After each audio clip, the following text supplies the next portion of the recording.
Aheri times, खेड्यातील बातमी शहरापर्यंत।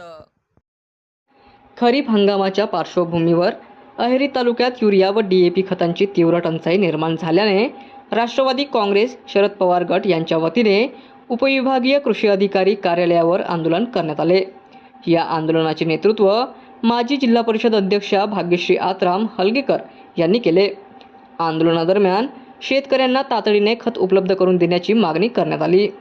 त्यानंतर कृषी अधिकाऱ्यांसोबत झालेल्या चर्चेत आजपासून म्हणजेच मंगळवारपासून 22 मेट्रिक टन खत शेतकऱ्यांना वितरित करण्यात येईल असे लेखी आश्वासन देण्यात आले।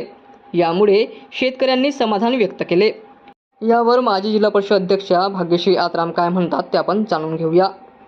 जगाचा पोशिंदा माझा शेतकरी राजा खूप अडचणीत आम्हाला दिसला, म्हणून आम्ही राष्ट्रवादी काँग्रेस पार्टी शरद पवार गट यांच्याकडून आम्ही युरिया आणि DAPची मागणीसाठी आम्ही आंदोलन केलं आहे। आणि हे आंदोलन बघून अधिकारी वर्ग पण थोडंसं मन त्यांचं पिघळला आणि त्यांनी आमची मागणी पूर्ण केली आणि त्यांच्याकडे जे स्टॉक होतं ते उद्या रिलीज करणार असं त्यांनी गवाही दिली।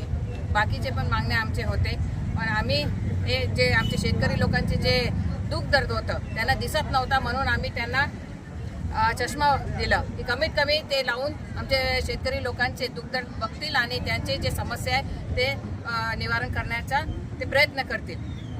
शेतकरी हा देशाचा कणा आहे, त्याला वेळेवर खत मिळाले नाही तर अन्न सुरक्षेलाच धोका निर्माण होईल। शेतकऱ्यांच्या हक्कासाठी राष्ट्रवादी काँग्रेस शरद पवार गट सदैव लढत राहील असे भाग्यश्री आत्राम यावेळी म्हटले आहे।